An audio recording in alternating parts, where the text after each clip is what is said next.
Bienvenidos a la defensa del proyecto de investigación de estudiantes de cuarto año de la Escuela de Bioanálisis de la Universidad de Carabobo. Nuestro proyecto lleva por título Evaluación de riesgo en el perfil hematológico y bioquímico de individuos sospechosos o confirmados de SARS-CoV-2 en el estado Carabobo, Venezuela. Como tutor metodológico, el Dr. Ángel Fernández, asesora académica, licenciada Gabriela Nisita. Las autoras, Ruiz Gabriela, Bernalete Oriana, Sierra Yuri y mi persona, Rodríguez. El COVID-19 es una neumonía causada por el coronavirus del síndrome respiratorio agudo severo 2, anteriormente conocido como nuevo coronavirus 2019. Los coronavirus pertenecen a una amplia familia de virus que causan afecciones como fiebre y síntomas respiratorios como disnea, tos y dificultad para respirar. El SARS-CoV-2 pertenece a un grupo de virus aislados en poblaciones de murciélago. Los primeros casos de COVID-19 en humanos se notificaron en la ciudad de Wuhan, en China, en diciembre del 2019. Una gran proporción de estos casos tenía una relación directa con el mercado mayorista de mariscos de Huanan, donde además se vendían especies silvestres y especies animales cultivadas. Muchos de los pacientes iniciales eran propietarios, empleados y visitantes frecuentes de dicho mercado.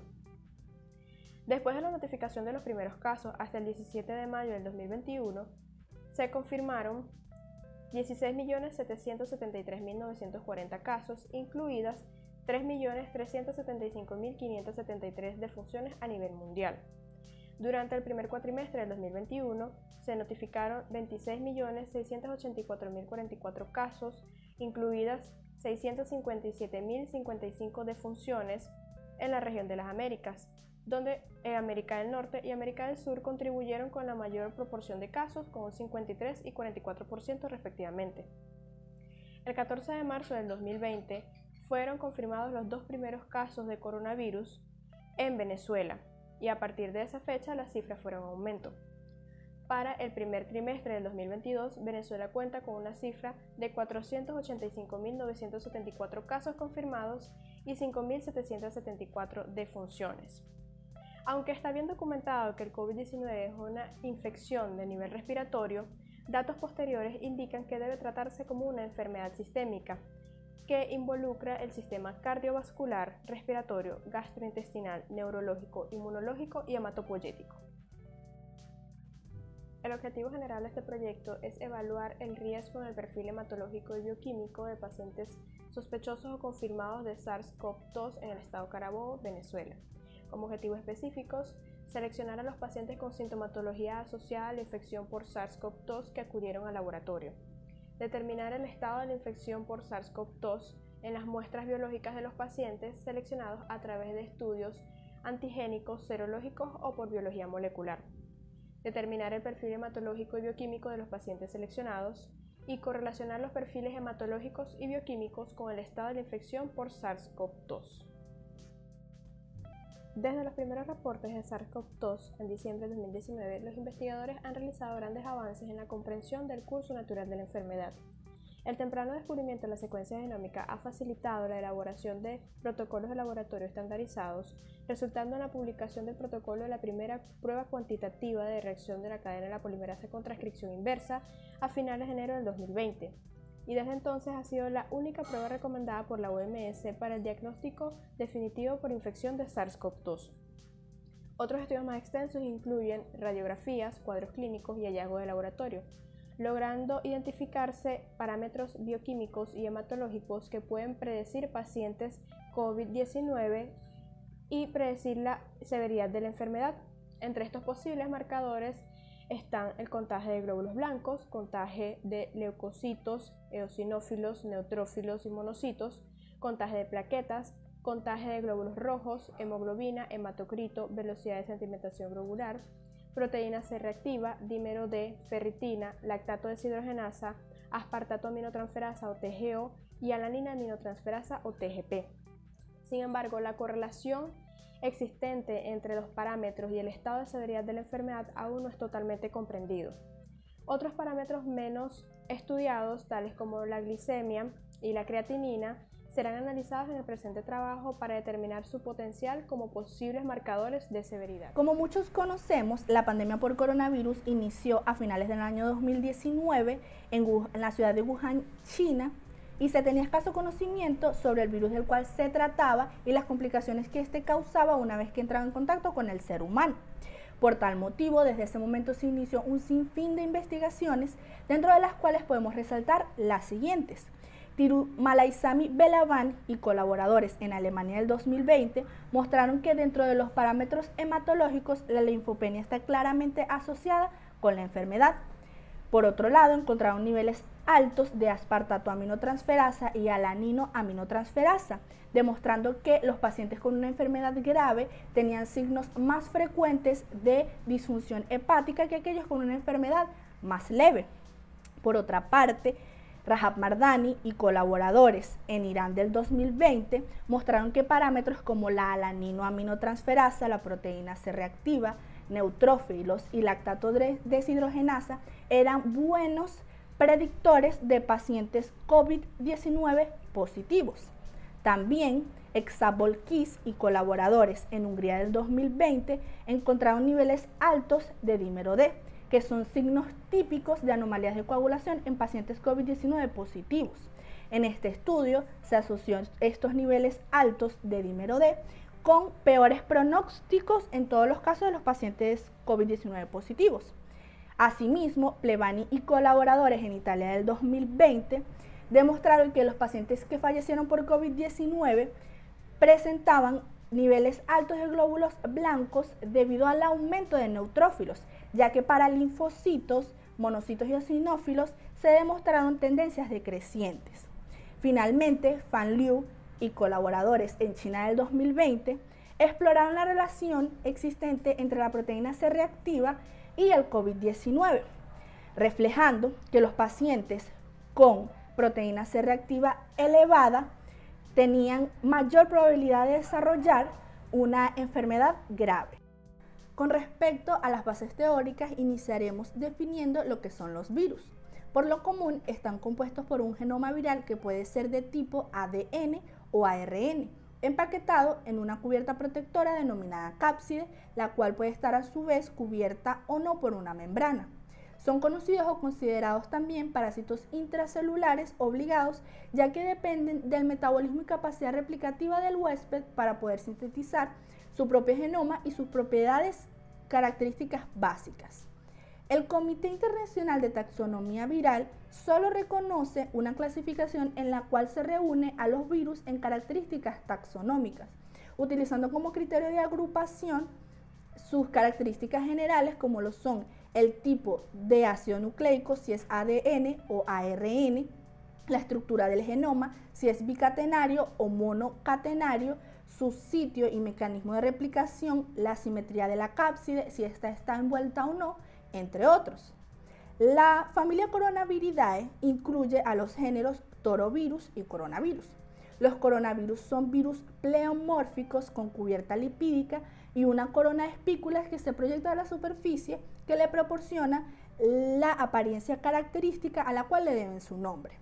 La mayoría de los coronavirus pertenecientes al género alfa coronavirus son asociados con el síndrome del resfriado común.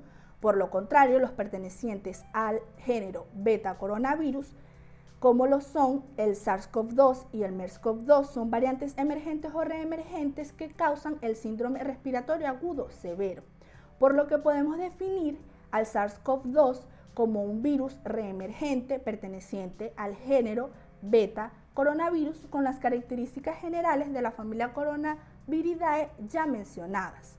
El genoma del SARS-CoV-2 tiene un 79% de similitud con el SARS-CoV y un 50% de similitud con el MERS-CoV.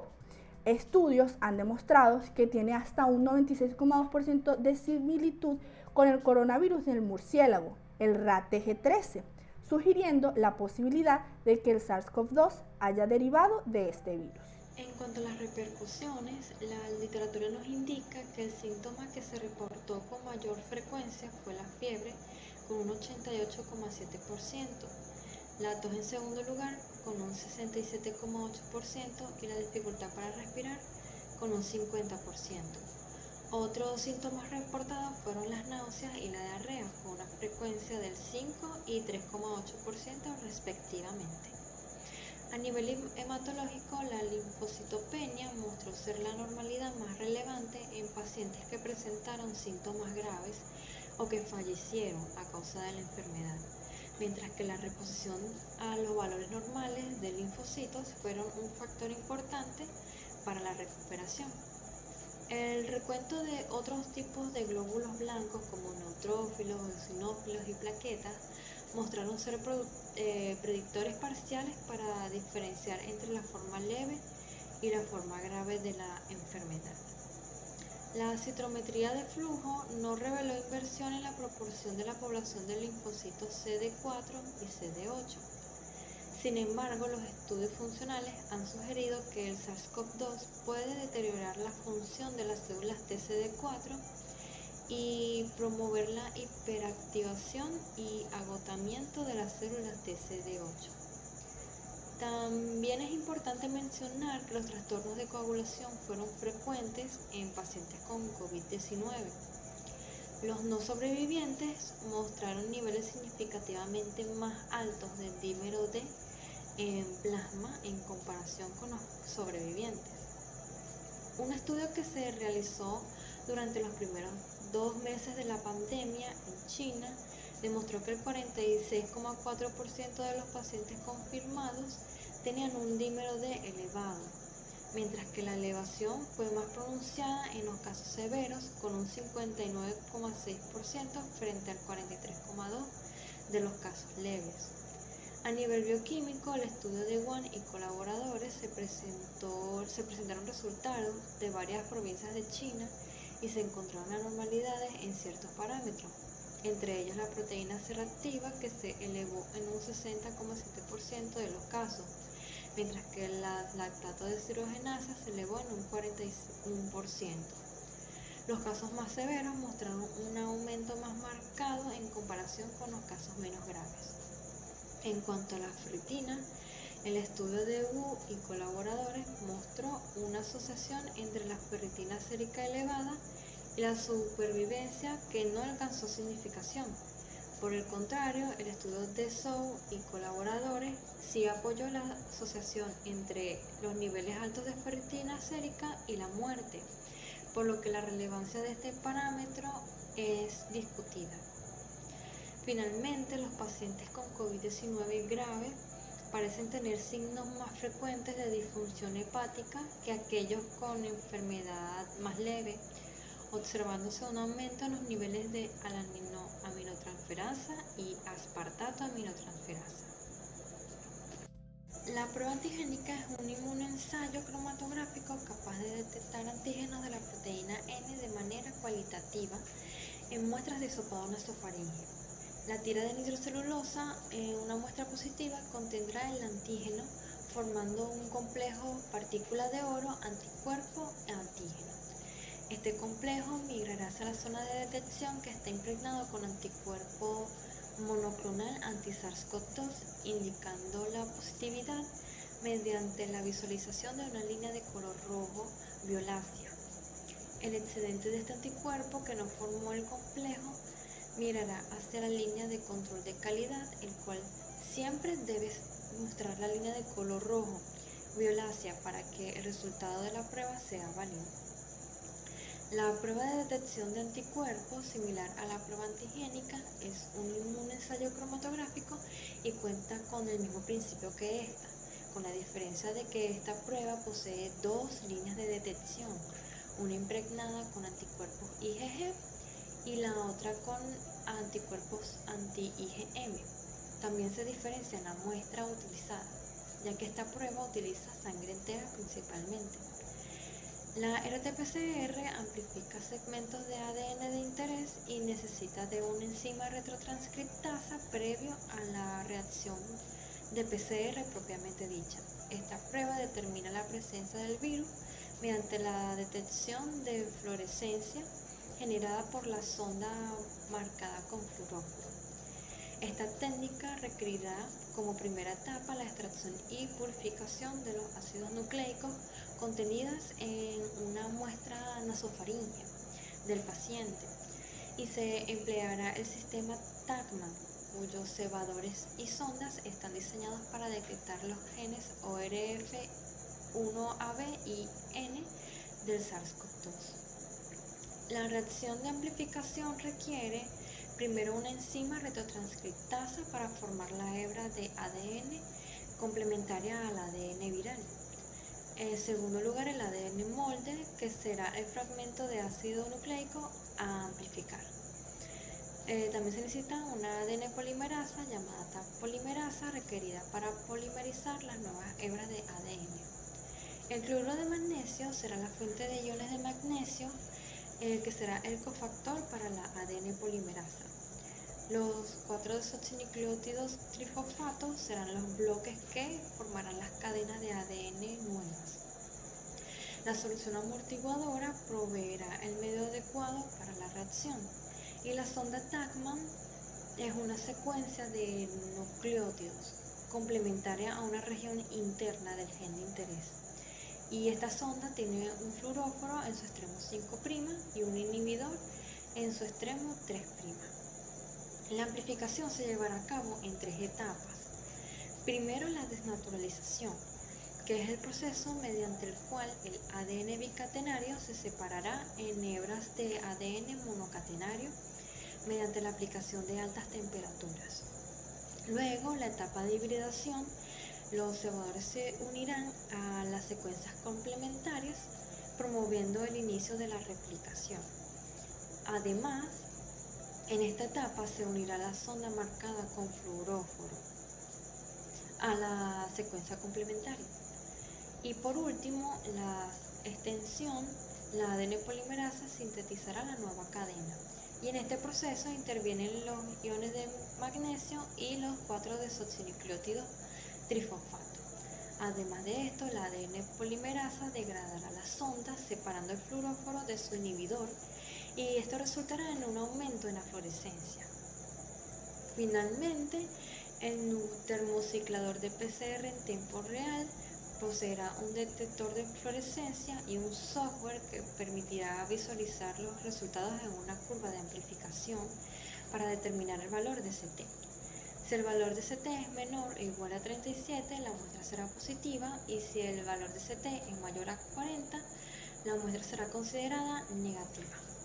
Quien les habla, Yuri Sierra. Marco metodológico. Variables. La variable independiente es la presencia o no de COVID.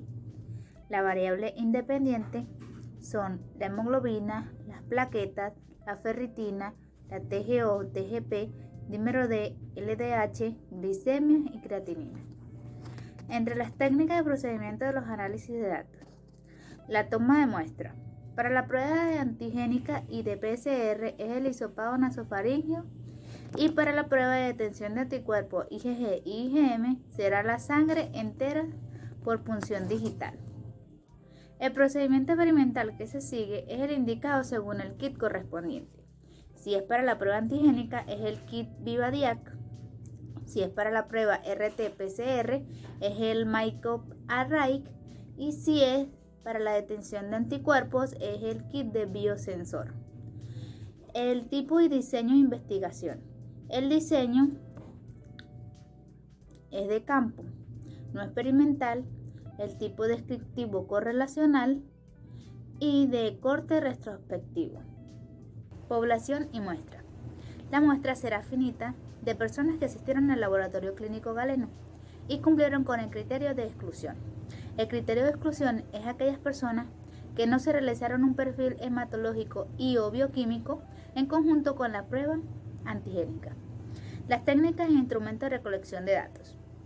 Una vez seleccionada la población en estudio, la data recolectada será codificada dependiendo de los valores numéricos que estén por encima o por debajo de los valores normales de cada uno de los parámetros correspondientes y luego serán analizados por el software estadístico SPSS. Marco administrativo. Recursos humanos.